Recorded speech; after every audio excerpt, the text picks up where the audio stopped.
Good morning, everyone. How are you doing? This is Amanda. It's the 16th of January 2021, and I've spent the last hour and a half trying to record this video, which is a channeling link to Kurt Cobain. The information coming through is really interesting. It's really deep. It's really complex. His energy is extremely sensitive and gentle, intelligent, profound. And I've been struggling to hold it and condense it into something that is workable and that is presentable. So I'm just going to say now at the outset, I'm just going to let go of any perfectionist streak that I've got within me.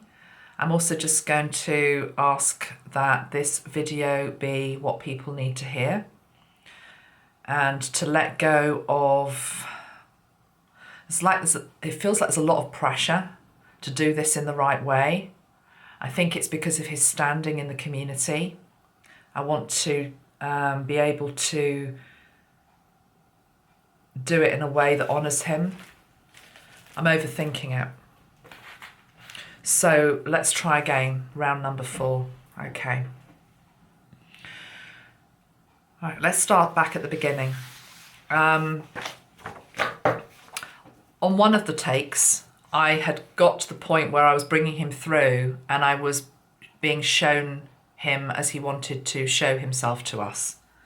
Now, when spirit comes forward and they show themselves, they will always give you an image so that you recognise it's them. They obviously need to look like they did or you wouldn't recognise it was them. But you also need to realise, of course, they've let go of the physical body. They are basically spirit. But they often will show you the body, so then you recognise them. So I'd got to the point whereby I was seeing his body and I was seeing how he was dressed, very simply in a pair of blue jeans, slightly ripped, slightly frayed at the ends of the trousers, a brown leather belt. I kept seeing the brown leather belt for some reason. And then I saw the white t-shirt that he was wearing, which was semi-fitted to his body.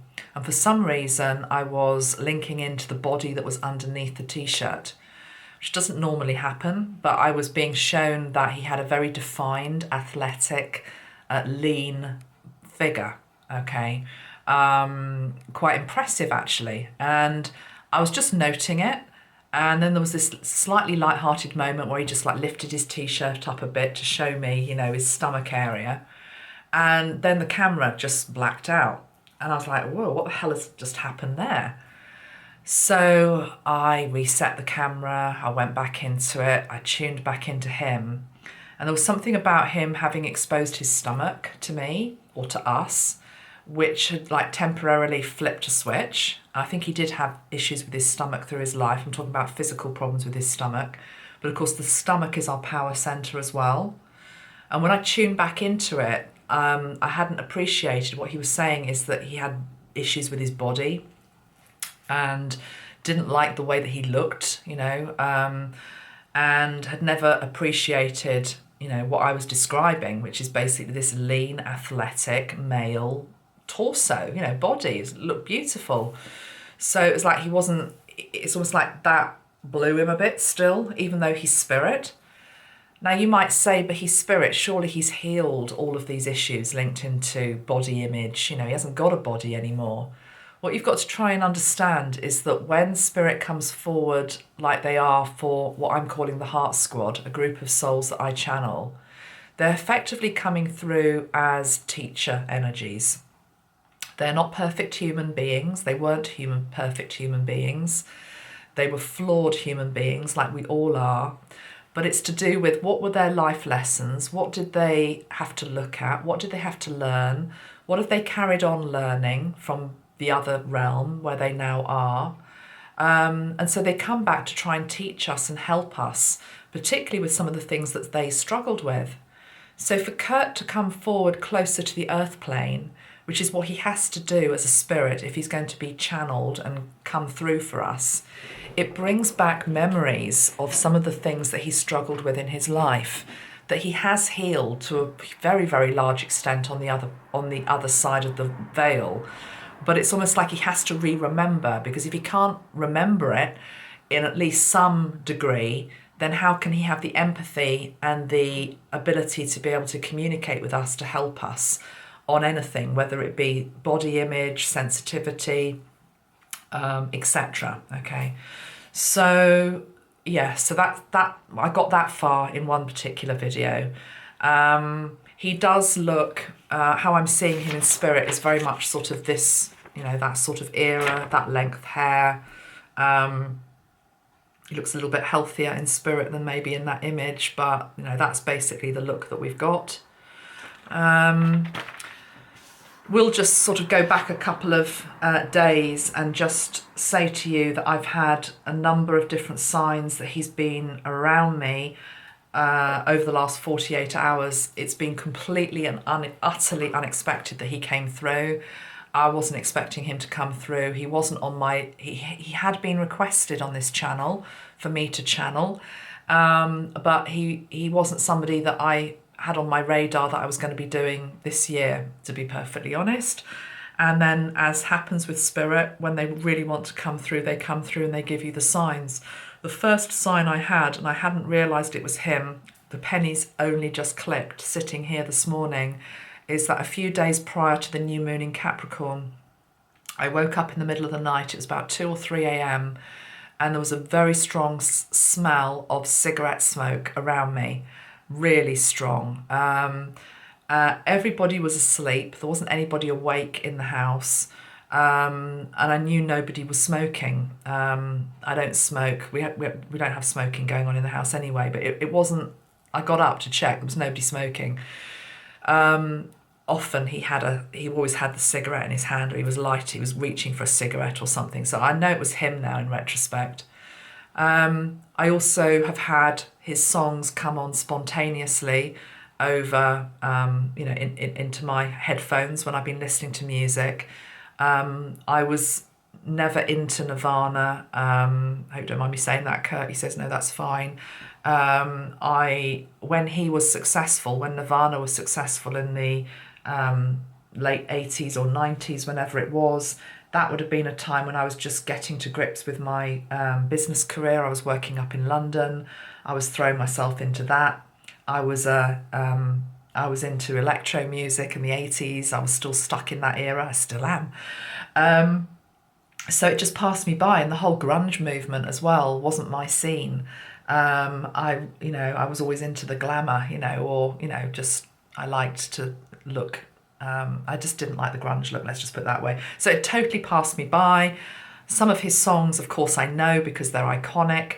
And when Smells Like Teen Spirit came on the other day from nowhere, I was like, what the hell's that about? And again, it's just a little sign that he's around. I've also had, he had a predominance of water in his chart. He had the sun in Pisces, he had the moon in Cancer. I think there were other bits of his chart that were linked into water. I had burst water pipes in my home. What day is it today? Thursday night they broke. Yeah, it was basically when he was coming through. It was on after that new moon in Capricorn energy, which was conjunct Pluto. Kurt also had predominance of Pluto in his chart. The burst water pipes, I will just show you a picture, because there is a mark now on my ceiling that I keep looking at thinking, this is that there's a message in the image. I don't know whether you can actually see it on the camera. I don't think you can. Let me see if I can brighten my screen. I don't think it's going to show it very well. But basically there's a face here. There's a face, and then there's this shape here. It almost looks like an eagle or something coming towards it. But where the water came through is a place in my home. There's a corner of my home which is a portal and a gateway for spirit. It's always been the right type of spirit. It's very protected. It's a protected portal and gateway. We've had things going on here for the last 20 years. And I know that's how Kurt's energy came into the home, into the house. And it came in via water. I'm hearing breaking of the waters. It's literally like birth. It's like breaking of the waters. And there's been other things that have been going on as well. So we're going to ask some questions. I've got questions here that have come in from some of you. So we're going to go with that. And we will cover the subject of his death quickly as well, because he doesn't want to just be remembered for the way he died. He wants to come through as this teacher energy to help, as I say, but we do also need to address the elephant in the room, which is his death. Okay. Should we start with that then? I suppose we could start with that, couldn't we, Kurt? Let's bring him through first, though. Okay, so let's just look at this picture. Beautiful picture. So Kurt Cobain, born February the 20th, 1967, died 5th of April, 1994. Would have been, or was a life path number 9, strongly linked to the energy of Mars, the warlike, angry, planet, which is to do with anger, frustration, also dynamic energy, motivated energy. It's that red, raw energy. A primal energy is what I'm hearing. Primal, raw energy. He had it in spades. Okay. So let's just tune into his energy now and see what he'd like to say. Just going to use this rainbow bridge spray. Helps me connect into spirit. And welcome his energy in. And you are warmly welcome, Kurt. Warmly welcome. Thank you, he says. Thank you. He's got a beautiful smile. He's got such a beautiful smile. He's got such a beautiful face. He's got twinkly eyes. He's got lovely light that twinkles in his eyes. He's got this beautiful smile. And he looks well. He does look well. There's some white light around the crown of his head, which is showing me that he's cleaned up his act in all senses of the word, has healed a lot from the past, and is actually feeling in a really good space. So let's just tune in. Kurt Cobain. Okay. So he's saying it's important that, or he wanted to come through for a while. He'd heard the requests from various people to come back and talk and chat, because that's what he sees this as. It's like a talk or a chat. It's almost like he's still not owning the fact he's a powerful teacher in his own right, but that's fine, to come back and have a chat. But he said he was waiting for his moment, and it feels as though that Capricorn new moon conjunct Pluto was the moment which had an irresistible pull, he's saying, for him to come in and really help, because he could feel the huge outpouring of grief and pain and suffering that is occurring now, and that the wound was very exposed, he says, over the last few days. The wound has been very exposed. Humanity's wound has been very exposed. And he's saying that it's been exposed just in the nick of time. I'm being shown almost like a gangrenous energy, which is that if the people that he's called to help and be with, and I want to just say humanity as well, it's as though if humanity doesn't look at its wounding and its shadow soon, it will turn gangrenous in some. It will effectively eclipse and cause endings and unnecessary suffering, and that it's time to be able to rip off the band-aid, rip off the bandage energetically, and look at the wound that lies underneath. Because to do so is to be able to tend to it and to be able to start the healing process. Humanity has a long period of recovery, is what he's saying, to get to the golden age that they seek. He's showing me this golden age and this gateway that is completely open, and he's saying that some people are managing to find it and arrive at that gateway, but I'm being shown sort of the number of people that are making it to that point, which is being able to encompass the golden age energy, which is a period of greater enlightenment, compassion, tolerance, love, where gifts such as sensitivity and emotional intelligence are to the fore, not the back. And there are, there are people that are making it, but not enough. He's saying not enough. And he's saying there is this huge, great big group of souls that are stuck in their pain body, and are unable to get past it. And he says, I understand that, because in my life I wasn't able to get past my pain body, but yet I've learnt a lot from being on the other side and wish to now step forward to help. So that is the mission, he's saying. That is the mission. That is what I wish to do. How can people reach out to you then, Kurt? How can people reach out to you? In any moment, he says, in any moment. For some reason, he's shown me all hours of the day and all hours of the night. So I don't know whether he was somebody that didn't sleep particularly well, or was a bit of an insomniac, or, went to bed at strange hours, or there is something about sleep in him, which I'll come back to in a moment. But it's just very clear. He's saying any hour of the day or night. He's shown me an old-fashioned, this is like a reference to our generation, because me and Kurt are the same generation. He's showing me, you can dial me up. It's like the old-fashioned phone, you can dial me up, and I'll be there. Bit of a reference to MJ as well. There is a connection with Michael Jackson as well with him. There's also a connection to River Phoenix with him. There's also a connection to David Bowie with him. I'm talking just about the people that I channel in spirit. I haven't yet channeled River Phoenix, but I will, because I see River Phoenix and Kurt Cobain very together in spirit. Very close, brothers basically. It's like a brotherly energy. I will just say, because I mentioned Michael Jackson, the Michael Jackson thing is interesting because one of you sent this to me. I hadn't appreciated that Kurt was one of the people that stood up for Michael, and also this is Kurt Cobain's drawing of Michael Jackson. So there's a bit of hero worship there.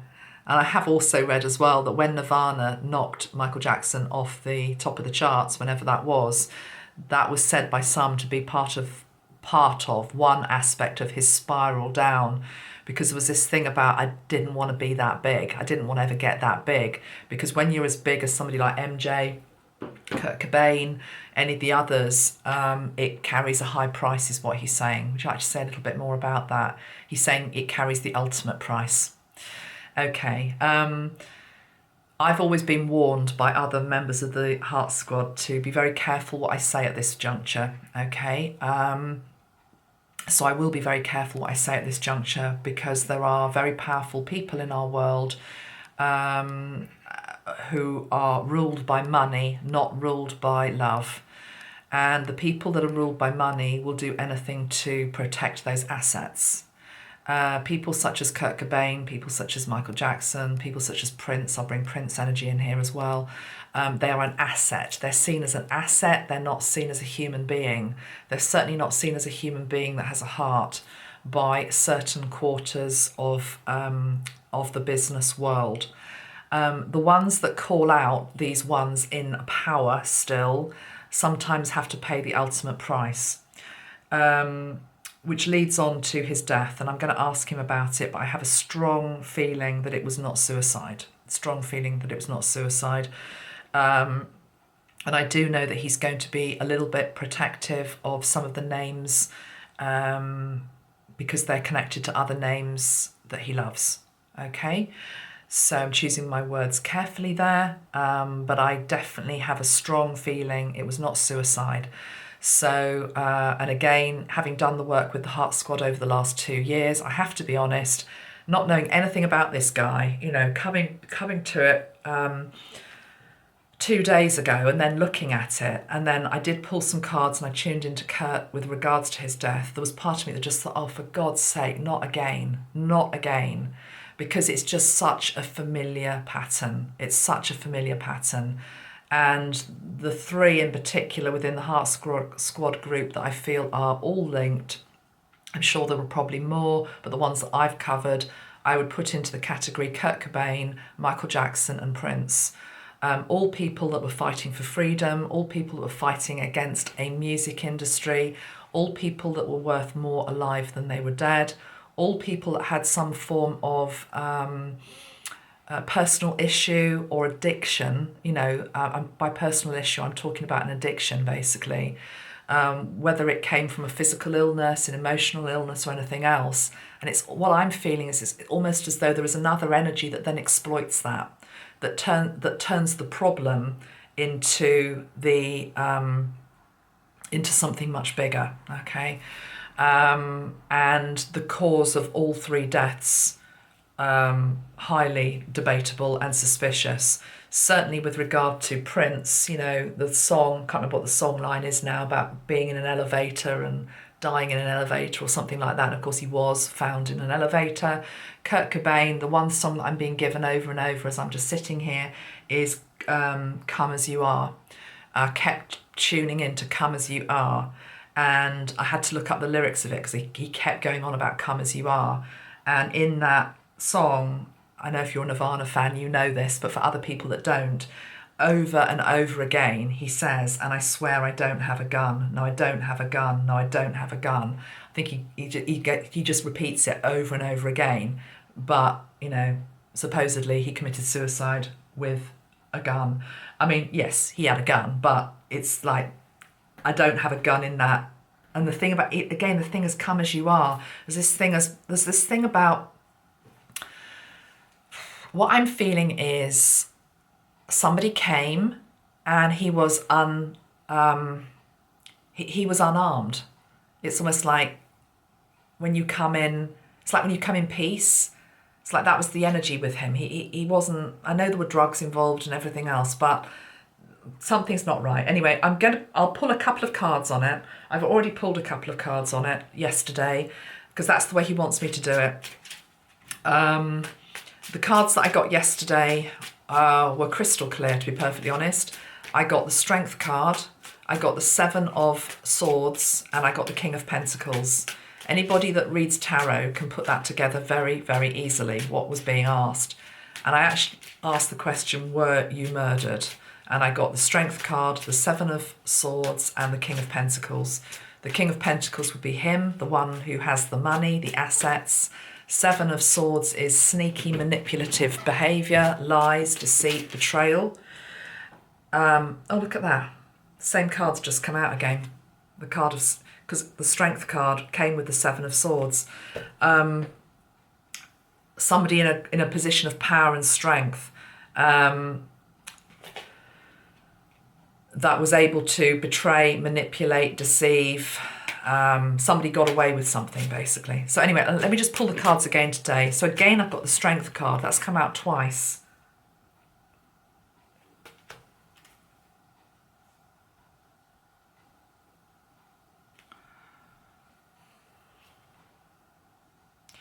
I'm wanting to say he put up a fight.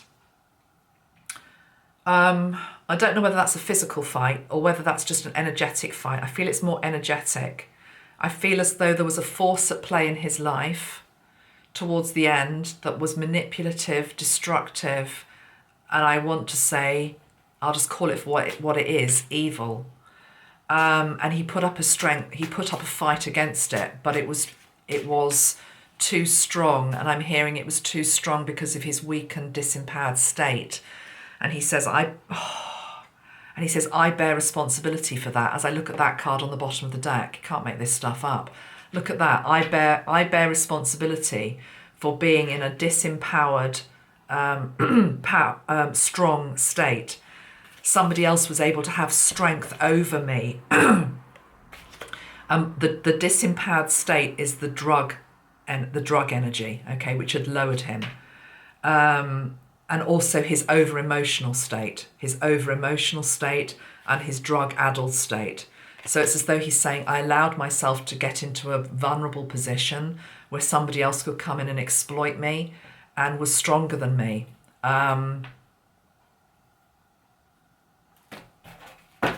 One more card.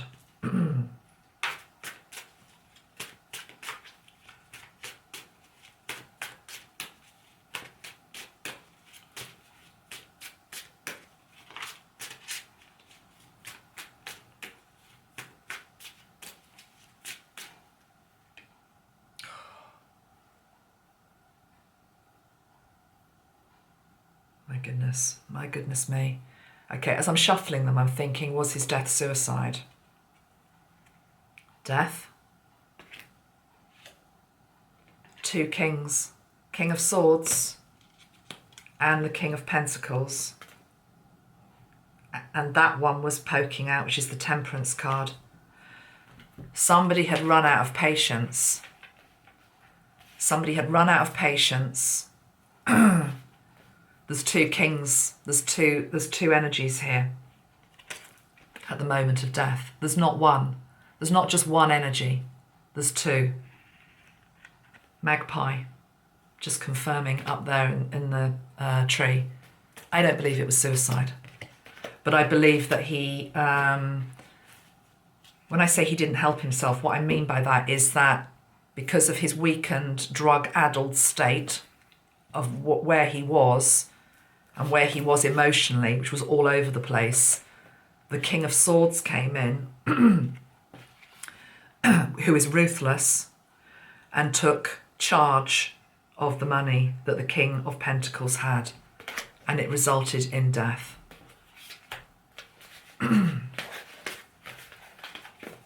I don't believe he killed himself. You can obviously agree to disagree, or maybe don't agree to disagree. You might have a different opinion altogether, but that's what I wish to say with regard to that. Is there anything else you want to say, Kurt, with regard to your death? He's saying I was never that tidy. And I think that's a nod to the fact that supposedly the suicide scene, he'd sort of put all his paraphernalia in, neat little boxes, and it was all sort of presented in a certain way. He's saying I was never that tidy. He's saying, just look at my appearance. He's wanting to lighten it up a bit now. He's saying, look at my appearance. I was never that tidy.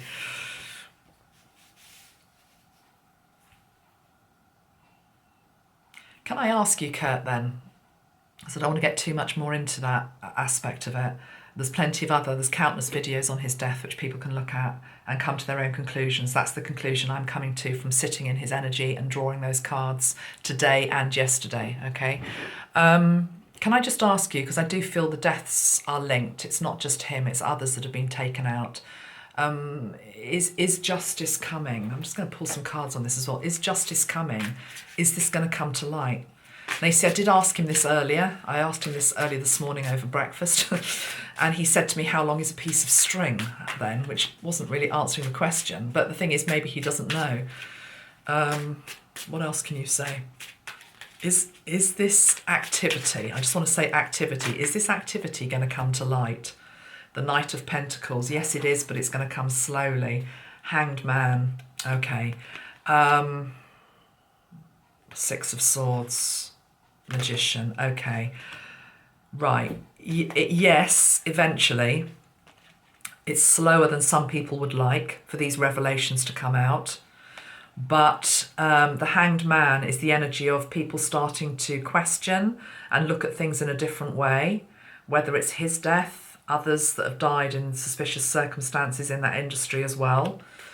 Eventually we will move away from the not knowing, the 6 of Swords, and the Magician will be triumphant. The Magician this time is the good magician who frees the one who was trapped.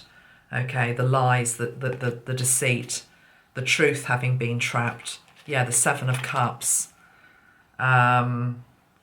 What's real, what's not. What am I being told is true? What are the media telling me is true? That is trapped at the moment. 8 of Swords, it's trapped. You can't see it. But people are starting to be bending.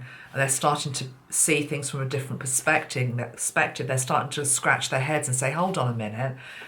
Just look at all of these different people and look at the way they died. And why have all of them got unanswered questions linked into that? I mean, wasn't there something about Kurt Cobain where he wasn't found for 6 days? Wasn't found for 6 days. He's one of the most popular men on the planet. Is it possible just to disappear for 6 days like that and truly not be found?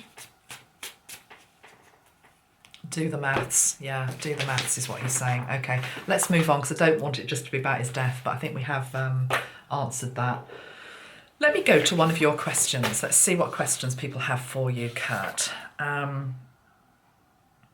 Good morning. I'm so excited for this channeling. This is Dancing Through Dimensions. Thank you for all your work. My question is about substances, prescription medication, but also illegal substances.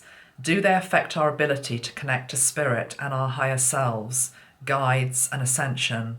Will we not be able to be in the new earth consciousness if we're relying on these? Thanks so much. Okay.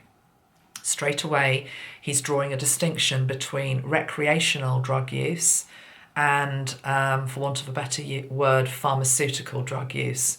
Pharmaceutical drug use, he's saying, of course, can also be abused as well, but he's wanting to draw the distinction between the two because he says it's about trying to get to, he says, I know this is rich coming from me, but it's what he's learnt from being on the other side as well.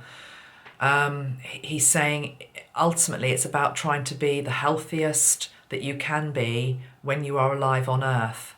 And so if you have a physical problem and you need a pharmaceutical drug, for example, to help you get your body back into some form of balance and on the path back to healing, that isn't a bad thing. And that can actually help you to be able to tune into yourself and your guides and God. Because if the more that your body is off balance, then the harder it is to be able to tune into a higher level frequency. Because he's saying everything is connected, body, mind and soul. So if the body is out of balance, the mind is going to be out of balance. The soul never truly gets out of balance. The soul rattles around in its cage is what he's saying. And he's saying the cage is the body. So the more corrupted the body becomes and the more tainted the body becomes, the soul starts to become more and more uncomfortable and more like a disused, discarded cigarette packet is what he's saying. He's just showing me this. It's like when you crinkle up a cigarette packet and you toss it away. It's like, oh, I don't need that anymore. Whereas actually you always need to be tuning into your soul energy. But when the body becomes very corrupted and very dysfunctional and very imbalanced, it's harder to stay in tune. So this is why anything that brings the body back into balance, and that would include pharmaceutical drugs, it would include diet, it would include exercise, it would include anything you do to keep yourself feeling as physically okay as possible, can only be a good thing when done in moderation. So he's not talking about people that then abuse pharmaceutical drugs, okay? He's saying recreational drug use is a different matter. What do you want to say about that? Because this initial question was in terms of, does it affect your ability to connect to spirit and your own higher self, guides and ascension? Okay, so from your perspective, having gone through that journey, Kurt, okay, he's saying it's a double-edged sword because some people will use... he's not endorsing this, and also I don't want to endorse this on my channel, so I'm just going to put that as a disclaimer right now. But you know, the reality is that some people in the creative industry will use recreational drugs to be able to see into a different dimensional reality.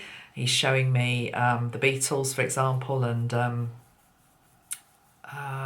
Sgt. Pepper, and the Yellow Submarine song, whatever that album came from, Revolution, was it called Revolution? A lot of the Beatles stuff was written when they were influenced, as have other people been, as have artists sometimes been. But he's saying that's one route. He's saying it depends whether you can control it. It depends whether you become its slave. If you're going to become its slave and you need that to be able to access creativity, then how can that be a good thing? He's saying this 25 plus years on from a place where obviously the addiction has left his body, the craving has left his body, and he's now being able to see from a higher perspective, It's like he's saying, I would be the last person that would come forward to judge it because I did it. But equally, I can see why some people do it, and I can see why I did it. Although it wasn't just linked into creativity with him, it was linked into trying to escape his emotional pain body, which we'll get to in a moment. But he's saying, ideally, of course, there are easier ways to be able to access a creative source and your own alignment to spirit than through the use of drugs. Sorry, I'm looking like that. I know I'm looking like I'm hypnotized, but I'm just looking at a street lamp out there that is on, and all I'm seeing is the light bulb. It's just like this light bulb in the street light, and it's on, or it's glistening against the sunlight, and it's like when the light is on within you, you don't need anything else. And he's saying, if I only could have fed the light within me, I wouldn't have needed anything else. But I was frightened of my light. I was frightened of the light that I held. I didn't understand the light that I held. I didn't understand the power of it. I looked externally for what was already within me. I see that now. I see that very clearly, that what I was looking for externally, whether that be through drugs or anything else, was already within me. The natural high that you can get from just being in the light, from being in the heart, from being in love, is all there. You don't need anything else. You don't need anything else. It's interesting. He's saying if he had lived, I feel he would have long-term helped people in rehab. I feel as though he would have helped. I feel as though he would have cleaned up his act at some point, and I feel as though he would have ended up helping people in rehab. He told me earlier today. I asked a hypothetical question along the lines of, okay, well, if you were alive now, what would you be doing? And he scratched his head a little bit, and he said one of the things I heard him say was women's refuge centres. So there's this thing about helping, or would have liked to have helped, but he still can, you see. This is the point. He still can. He can help people right now who are in refuge centres. But there's a thing about women in refuge centres who are abused, who are beaten, who are, by the way, I'm not beaten. I don't know why my throat's going. Just in case you think I am. Women who are emotionally abused, women who are physically abused, women who are sexually abused, who end up in refuges, refuge centres. He would have been doing a lot of humanitarian work. I don't feel as though he would have been doing as much music. He would have been doing some, but I don't think he would have been like the Rolling Stones, still going and rocking it. I don't think he would have been doing that. I think it would have been much more humanitarian work that he would have been involved in. It would have also have been, what's the expression? Beneath the surface. That's not quite the expression, but he wouldn't have been doing it to get himself in the papers. It wouldn't be about, here's Kurt Cobain and he's doing whatever. He'd have hated all of that, he's saying. He would have done it undercover. Thank you. He would have done it undercover. He'd have done it under cover of night. He wouldn't have wanted people necessarily to have known that he was doing it either, because it's not about ego. He's somebody, it's really interesting looking at his energy, because there's very little ego there. There's very little ego. He actually could have done with having a bit more ego, which is a strange thing to say, because most people got too much of it in this life. But there was very little ego. And when I say he could have done with having a little bit more, I'm being drawn to his stomach again. And I know one of you were asking about the stomach issues that he had through his life. I believe he had a lot of pain in his stomach through his life. So there would have been probably a physical meaning for that. There would have been a metaphysical reason for that as well. And the metaphysical and spiritual perspective of that, Kurt, do you want to say a little bit about the pain in your stomach now? He's saying, I see now it was just this great empty void. It was this great empty void, this great place of nothingness, this feeling of lack of power. you see, also from the ego often sits here within the core of our being, the stomach area, and you need it to be balanced. We all need a bit of ego, otherwise none of us would get up in the morning or do anything. But it's when it gets out of balance is when, people get into problems with it. But he didn't have that. It's like he had an undeveloped sense of ego. It would have helped him to have had a little bit more. It's a really weird thing to say, but that's what I'm wanting to say.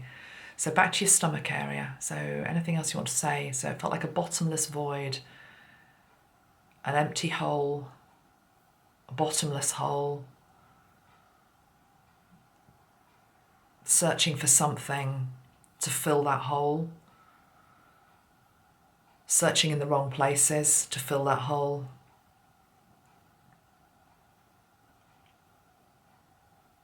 Searching for kinship. More than anything, kinship. People who were like-minded. People who were like him. I know he's quoted about the book that he loved, which I also loved as well, Perfume by Patrick Susskind. It's one of the things we've got in common. I walked around with that book for a long time as well. But that book, I know Kurt's on record saying that one of the reasons he loved the book was to do with it encapsulated a man who wasn't comfortable with the rest of humanity, didn't really like the rest of humanity, didn't gel with the rest of humanity, didn't get the rest where humanity were. And he's saying now, I realised there were many like me on the planet at that time. In fact, there was a wave of us born around in the 60s who did get it, who were like me. There was plenty of my tribe out there. I didn't see them, is what he's saying. It's like I didn't see them. I was blind. I didn't see them. I should have seen them. He's saying I put my own barrier up. Nobody else did it. I put my own barrier up. I didn't let people in. I didn't let people close. But this thing about kinship is very important.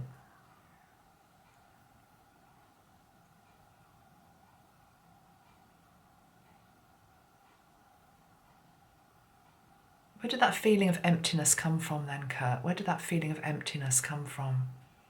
I'm hearing the word existential grief. It's deep, so deep. Do you think that you took on a lot of the collective's angst as well? Because some of the questions that are coming in, Kurt, for you are along the lines of that you spoke for a whole generation of people that felt like you did as well, but weren't maybe able to express it. Do you realise now, looking back, that that was part of it maybe? Was it also sort of a collective thing? He says it felt just completely personal at the time, but I do see now that there was he's showing me sort of the head of a army, for want of a better expression, a whole group of people. He said we all look a bit bedraggled, and it's almost like there's a nod to festival folk, who are like, it's like the Glastonbury crowd who are covered in mud, and it's like raining and the hair's all a bit bedraggled, and it's like they were all there behind me. It's like I was leading this. He says, I was leading this group, but at the time I didn't realise I was. I looked behind me. It's really sad. He's saying I looked behind me and I couldn't see anybody, but yet they were all there. He says, I can see now they were all there. And he says it's not their fault that I couldn't see them. He said it was within me that I felt alone. He said, but you're never truly alone. You're never truly alone. He said, this is one of the reasons I want to come forward now for people who feel alone, because people need to understand they're never really alone. There's always spirit with them, if nothing else. He's taking me now back to imaginary friends he had as a child. He's saying that there are always energies within us and around us all of the time. Why does humankind place such value on just what they can see? The imaginary world is not imaginary, it is just as real.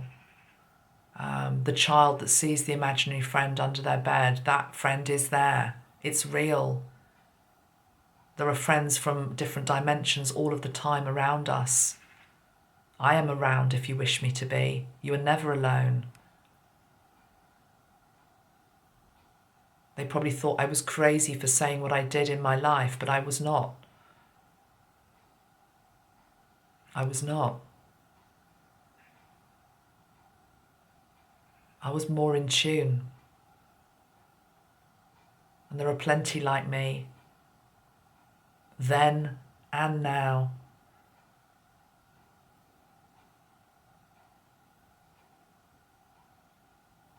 Greater understanding of different dimensional realities is coming in.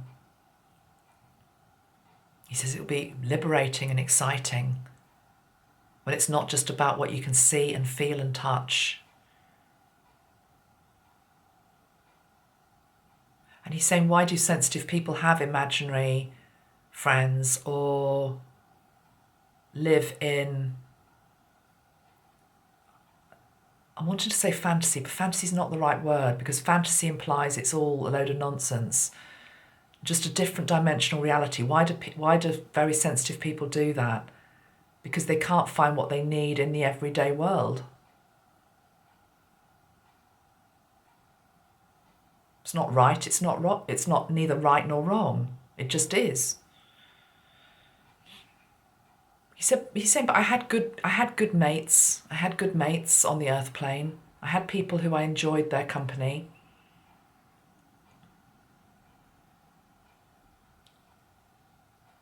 What about your fans then, Kurt? What about your fans?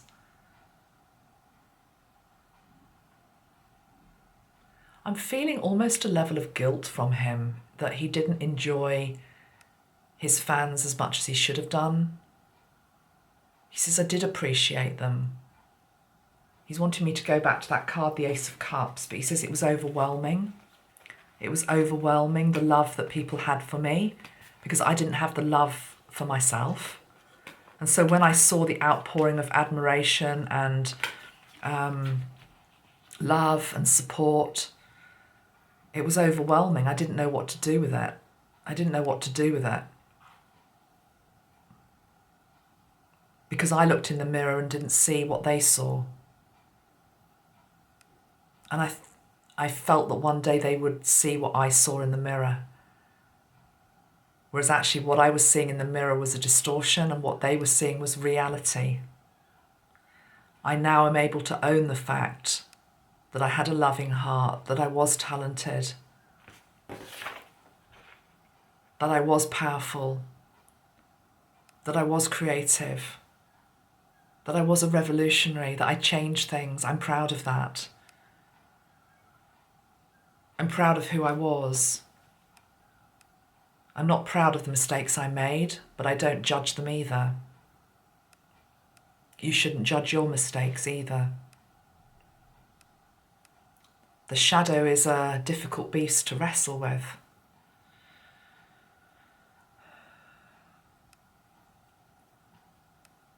The devil is real and always has been. But so too is the light, and that light that is within you.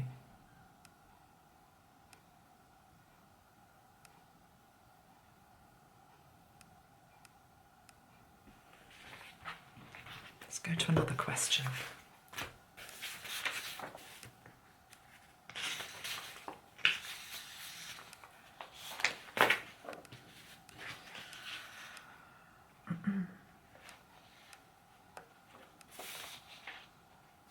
Yeah. Says a lady here called Anna, and she says, I see him the same way, like he brought the suffering to the mainstream and let out that most people feel, in fact, deeply unhappy. Do you want to comment on that, Kurt? He says there is a part of everybody that holds deep unhappiness. There is also a part that holds great happiness. And he's showing me that there's this membrane, is how he's describing it. There is this membrane very much like birth. And if you've given birth, you know this, where, and it is graphic, you know, it's like the membrane has to stretch, it has to stretch, it has to open enough for the new life to come through it. And often it's taut, and sometimes you have to cut it, and you can get scarred as you're trying to bring that new life into the world. But he's shown me this membrane that some people just can't pierce through to get from unhappiness to happiness, but it is just a membrane. And I'm being shown this bloody water leak in my house as well. It's like, that's almost like what that was. It's like a membrane that was being cut through to bring in a happier energy, to bring in an energy of more whatever, love, fulfillment, whatever, but it's collective as well. It's linked into humanity piercing through the membrane of darkness, piercing through the membrane of unhappiness, and getting to a brighter, happier future as the sun comes out. So you as a figurehead for suffering, Kurt. I mean, this is what Anna's saying here. How do you resonate with that? Someone had to do it, he says. He's got this beautiful smile. I wish I could, and those of you that have heard his laughter, you know what I'm hearing. I can just hear this laugh. It's just so sweet and beautiful. There's something very man-child about him. There's something very man-child about him. There's also something very gender fluid about him. There's something very futuristic about him, because again, if you've watched a lot of my other Heart Squad channels, you'll know I talk about this gender fluid energy that is increasingly going to be coming into our world. We're not going to be so defined by male, female, you know, I mean, we'll still have a male or a female body, but you know, the whole gender identity, it's changing. It's changing in this lifetime as well. It's coming, and he's had this about his energy as well. Did I say earlier about the cross-dressing thing that happened earlier? I can't remember. I'll tell you in case I didn't, because I've tried to record this video now 3 or 4 times. So I don't think I told you in this take.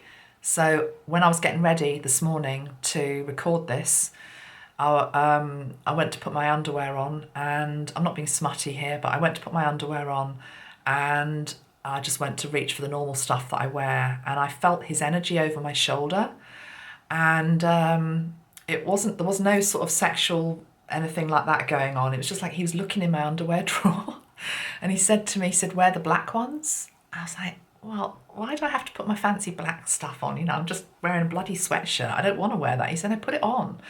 And I'm like, why are you wanting me to put that on? And I thought, what's that all about? And I tuned into it. It's almost like he wanted to put it on.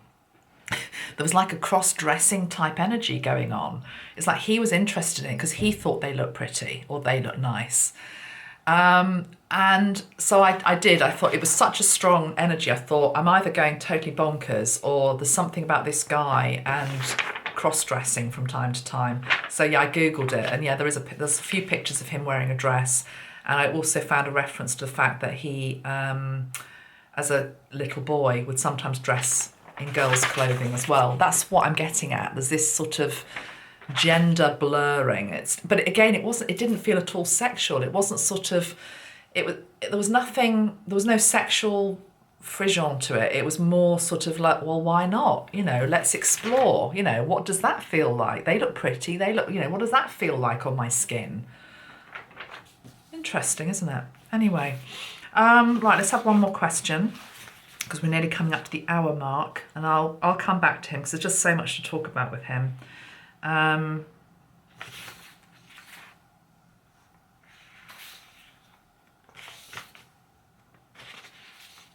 Katrine, I'll never forget the devastation I felt when I learned that he had taken his own life. A beautiful soul indeed, highly sensitive, intelligent. Well, I don't think he did take his own life.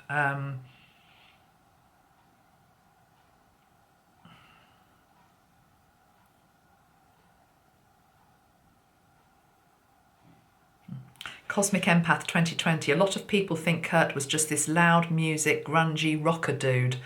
Us die-hard fans just knew he was something special and a lot more. When I was depressed a lot between the ages of 18 and 22, he got me through. I get that. I really get that, because to be perfectly honest, this time last week, I probably would have thought he was just this musical grungy rocker dude. That was my perception.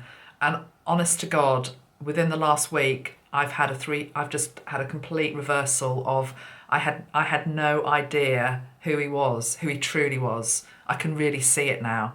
And I think that's why he's coming through, because it's not about me, it's about he's coming through to change a lot of people's perceptions, because he gets this age that we're in. He gets this energy that a lot of us are struggling with, the devil on our back, the darkness, the shadow.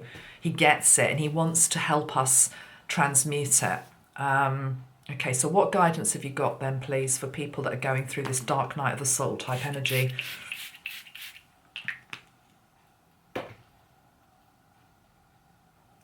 I mean, there is again another reference to drugs here, which I really feel, I mean, remember, he's the other side of this whole wave now. You know, he's healed from that. He's clean. He's not addicted anymore in spirit. He's showing me very clearly that a distorted mind, which is what certainly recreational drugs will do to you, is not going to help. So if you have any choice over the matter, then please be careful with that. But he's not judging people that have to take them, as I say, for valid reasons. He's saying there are other ways that they can be negated. You are more than the drug that you take, is what he's saying. He's saying, what is the drug that you take? So take drug now in the wider sense of the word. Love can be a drug. Love is I'm obsessed with Brian Ferry at the moment. All of a sudden, I just keep playing Brian Ferry. Roxy music. I don't know whether Kurt liked him or not, but I'm hearing love is the drug. Love is the drug. There's something in the lyrics to that song. Love is the drug. Roxy music.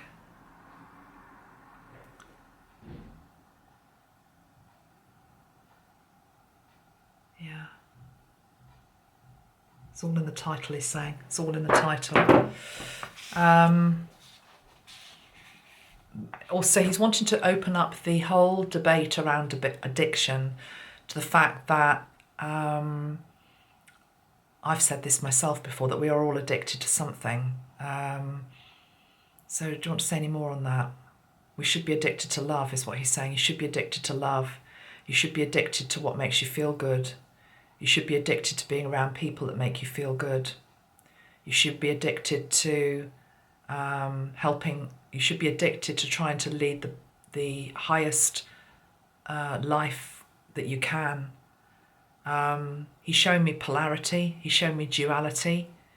He's saying that he's very well aware that others may mock what he's just said there because of the life that he led and the choices that he made and the drugs and the way that the addiction happened and the way that it consumed him. But he's saying you can, something for him anyway, he learned through that experience that isn't the way to do it. And I definitely feel that if he had carried on living, he would have helped in drug rehabilitation programs. I really feel that. I don't see him as being, he would never have ended up rocking it on stage in his, 60s, 70s and 80s. I just don't feel that was the path. It would have been a more humanitarian path. Again, sometimes that's why these lifetimes where these people have huge followings, they're thwarted and they're taken down because the light that they carry within them, even if it hasn't fully manifested, is so powerful. It can transform many. I'm being shown John Lennon now as well, another example of a humanitarian who had a huge following and who was dangerous because of the inherent message. So, yeah. I want to talk a little bit about the rage and the anger that is within the songs as well as an outlet. He says because you see that is a safe way to release aggression and anger through music such as that. to listen to something like that is cathartic, he's saying. He's saying it was cathartic for him to, when he sang those songs. As I say, I'm no expert in Nirvana. I've only know a couple of their songs, but because Smells Like Teen Spirit came on out of nowhere the other day, I did then watch the video, and it is like he's almost in this. It does look cathartic. He's in a different place. He's saying ecstasy and hell. So he's saying a bit like ecstasy, where you can have a moment, moments in life where you can have a moment of ecstasy, which is a release of. So too, you can have other moments of release which are cathartic, which are just like sort of literally like rocking it out, literally hammering it out. Same way that a boxer might hammer his fists against the post, or a runner might pound the pavement, or a dancer might just sweat it out. He's saying there's the musical genre of being able to get that anger out is actually a healthy way for it to be expressed, very cathartic.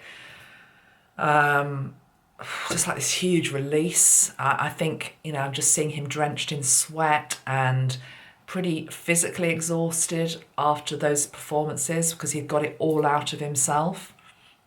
So he's saying use that music. It's there for that reason. He's right as well, isn't he? If you think about music that you listen to, whether it's Nirvana or anybody else, when you're in a state of, I don't know, frustration or rage, it really can help to get it out of you.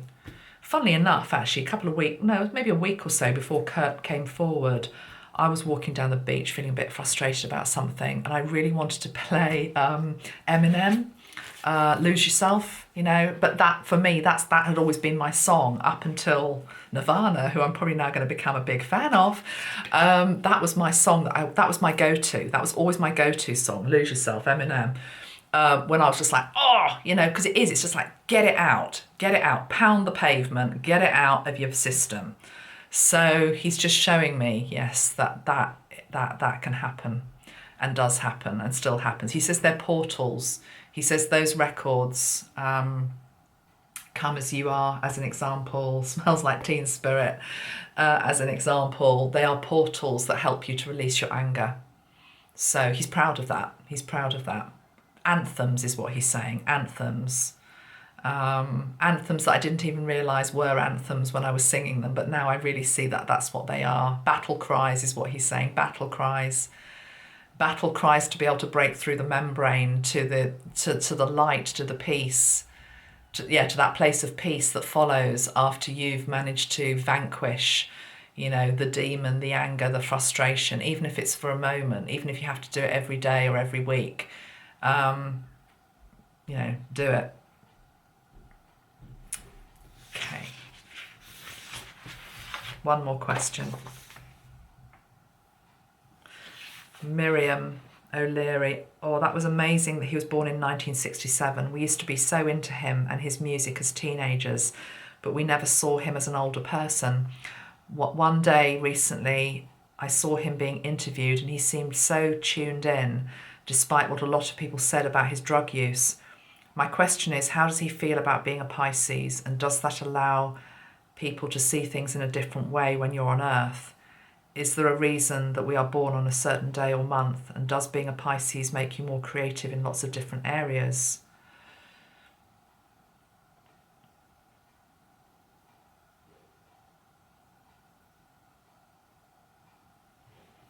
Okay.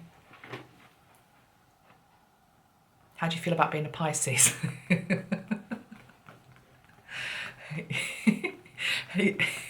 He's making me laugh a bit, because it's just like, it's languid. He's so laid back. It's like, it's like, well, if I come back, I think I might come back as something else. It's like, I think I've done the Pisces thing, is what he's saying. I think I've done the Pisces thing. It's like, I feel like if he's going to come back, I'm not feeling he's about to come back, but it's like I think I might try an earth sign next time. I think I'd quite like to have the anchor, is what he's saying. I think I'd quite like to have the anchor. You know, I've done the wateriness. I've done that to death, literally. So yeah, not dissing Pisces, but he did do Pisces in a big way. You know, it's like it's ultimate Pisces poster boy is what he's saying. So I think he'd come back as a more earthy sign next time. Yeah, he's swimming. He's swimming to the shore out of the water. So any hints for people who are Pisces or water signs? Learn how to swim, man. He says, learn how to swim. It's good advice, isn't it? Learn how to swim. If you're a watery sign, you got to learn how to swim. You've got to learn how to navigate those emotions. That's why you came. That's why you came. You know, don't be ashamed of the emotions. Don't be ashamed of the tears. Don't be ashamed of any of it.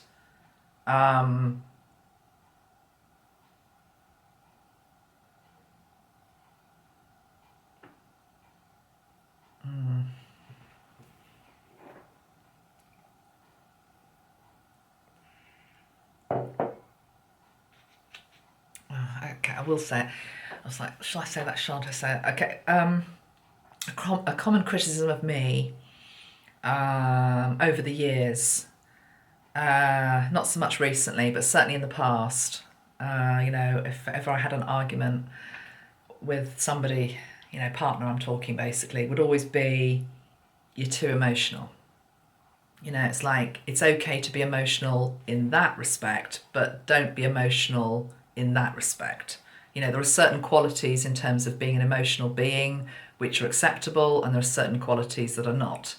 And the thing is, if you're an emotional water sign, you're going to do all of the emotions. And sometimes you do all of the emotions in one day. I mean, hopefully not, but you know, to somebody who hasn't learned to swim and navigate that watery world, it can be a bit like that. So you need to learn to ride the wave. You need to learn to ride that wave, baby.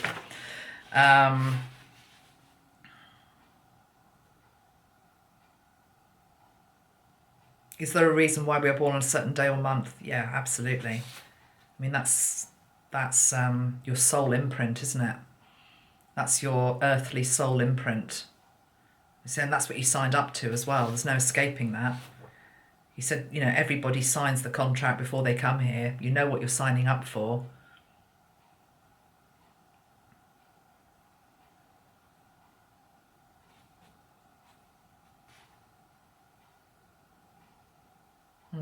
Rebecca Allen, does he miss living here on the earth? That's a good question. Do you miss living here on the earth? Not as I was, no, not as I was.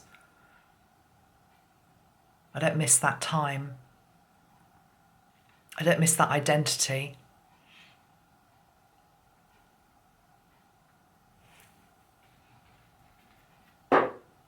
What about now? You see, the thing I have noticed with him, because he's been hanging around me a few days now in the nicest possible way, is there's almost been a bit of curiosity with him with regard to me, but it's linked into my age. It's because we're the same age. We're 1967, and it's like this, like, she's still, you know, she's still there. 53, that's what I would be. You know, that 1967 generation, how are they doing? It's like he's looking in on us all and quite curious.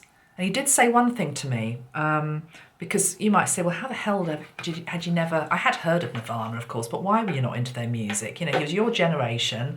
You know, you were a young person at that time. Why weren't you into it? And why I wasn't was because I was just starting off on my business career. I was working up in London.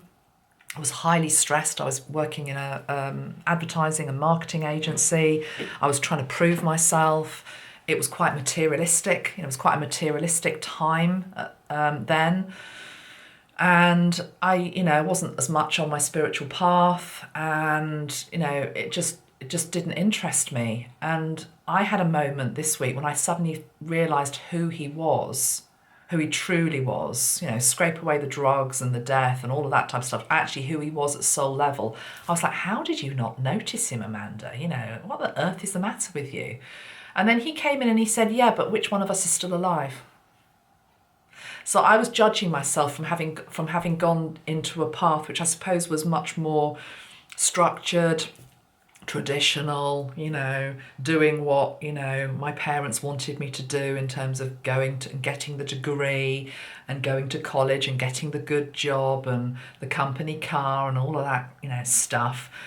And okay, I've moved away from that now. But the thing is, I was like, why couldn't I tune into this amazingly free-spirited, sensitive guy? And why didn't I see that? And it's almost like this meeting in the middle. It was like, well, yeah, but I didn't, if I only had a bit more of that structure and tradition, I'd still be here. You're still here. So I thought that was quite interesting. Gives a different perspective on it all, doesn't it? There is something about him in terms of no structure, looking for structure in his life, looking for somebody that would make him feel safe, or a structure that would make him feel safe. I feel the band did that to a degree. Do you want to say anything about structure? Yeah, it's almost like there was no structure. It's like the success of Nirvana as well. It's just, it's just organic. It was just organic. Not wanting any...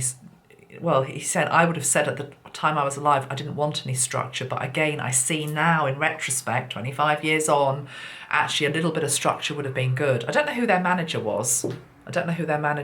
But maybe their manager was too strict on them and he rebelled against that. I don't know, but definitely something here. I'm being shown two different axis points. On one hand, the fluidity of Piscean flow, and this other very almost sort of quite rigid Capricornian energy, actually, earthy. And somehow, ideally, there could have been more of a meeting in the middle, but wasn't.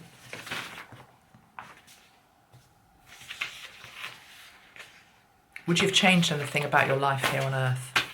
I wish I had enjoyed it a bit more. There was plenty to enjoy. The places we went to, the people we met, the lessons. If I could have appreciated some of the lessons and the things I was learning, enjoyed it a little bit more. Okay, guys, I think I'm going to leave it there. It's actually 1 and 11 minutes. It's just gone into 1:12 as I said that. I think the video is probably long enough. So I'm going to come back to Kurt, because I've had a whole morning now sitting here, and I'm getting a little bit tired as well. So I'll just see if there's anything else he'd like to say just to finish off. Let's put his picture back up. Okay.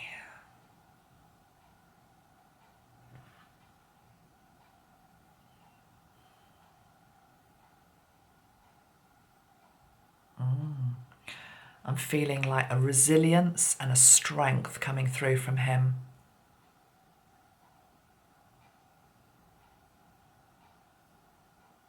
A resilience and a strength.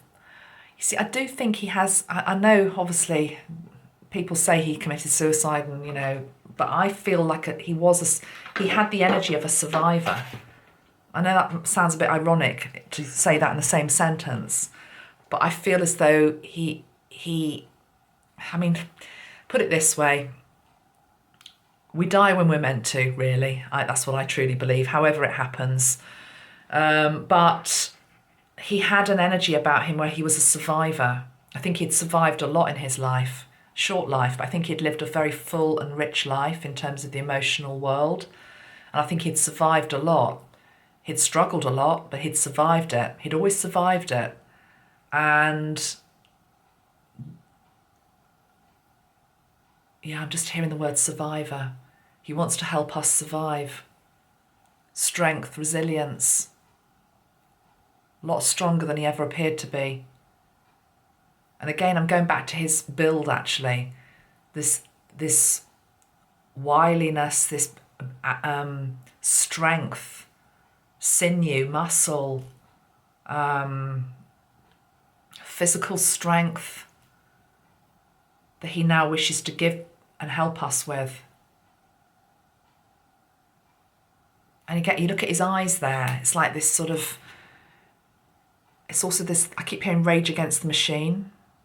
I know Rage Against the Machine is a band, I think, isn't it? But I think it's also probably a reference to the times that we're in now. Rage Against the Machine. Trying to help us at times where many are feeling controlled and there's too much structure coming in.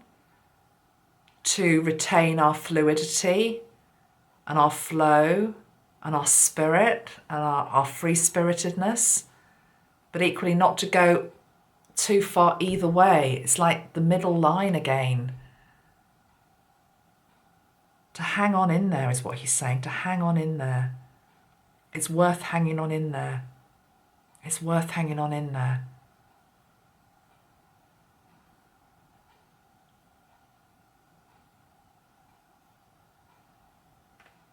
I'm hearing him say, I didn't do it. I didn't do it. I think that's a reference back to his death again. Not that he sees it as weak if it had been that, but I'm just hearing he's wanting to set the record straight on that. Let's pull a final card for him, and then I'm going to go and get some lunch. Final card, please, Kirk. Oh, Kirk. Why did I say Kirk? Kurt. I'm now seeing Kirk Douglas in my mind's eye. He lived for a long age, didn't he? Whether you like the guy or didn't like the guy, he was a survivor. So, I don't know why I'm seeing that. Anyway, let's have a final card, please. Kurt. Final message for the people watching who love you so much. Yeah, double eight energy. 8-8. 8 of Wands and the 8 of Pentacles. Keep working. Keep going. Look at all this dynamic, beautiful, strong energy coming in. Keep building towards the 2 of Cups. 2 of Cups, New Earth, what it is that you love, what you're passionate about, what you're trying to bring into the world. Whether it's a creative project, whether it's love, whatever it is. Keep going. 8-8. I think this might be a nod into the next video. 8-8 is also linked into soulmate twin flame energy. 8-8, the sign of infinity. We've almost got like a Vesica Pisces there on that card as well. And then we've got the lovers, the union, the divine union. Did you ever find, just very quickly, I know I keep saying I'm about to end this, but it's really hard to stop this energy with him. Did you find true love in this lifetime?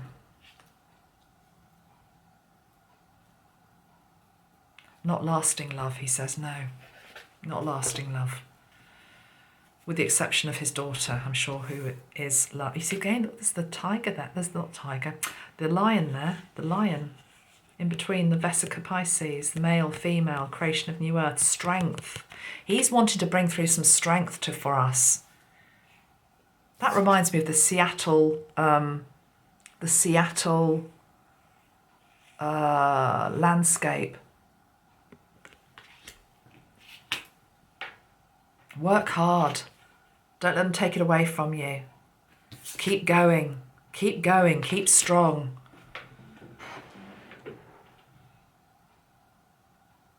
There's a quiet strength and a quiet determination and a will with this guy.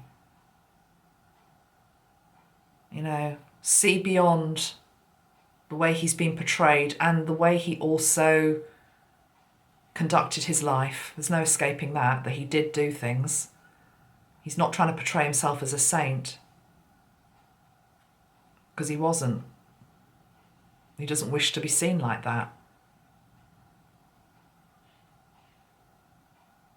But he's saying, I've appreciated my strength and my power now, and I'm back to help. Take my hand. I'm here anytime. Okay, we're going to leave it there. Thank you very much, Kurt. Let's just say goodbye to him. It's like he really doesn't want to go. You don't have to go. You can stay. Quite happy for you to stay. Yeah, he's quite happy just chilling here. Did I say earlier about sleeping him? I think he used to like sleeping a lot, or something to do with sleep. I was struggling to get out of bed this morning myself. I usually get up same time most days and don't have an issue with it, but today it was raining. I was a little bit tired and I knew I had this video to do, and I just like, oh. He was like, stay there, it's fine, chill. You know, he said bed is a holy place. I thought that was quite interesting. He said bed is a holy place. I think what he meant by that was bed can be a refuge, not spend your rest of your life lying in bed, you know, doing nothing. He wasn't saying that. It was just like bed can be a place of healing. Bed can be holy. If you need to snuggle there, snuggle there. Just be, just rest. Let your body lie and feel the support of the bed. All of that type of stuff. It's quite beautiful. Lovely energy. Hope you enjoyed that, guys. See you all soon. Bye-bye for now. Bye.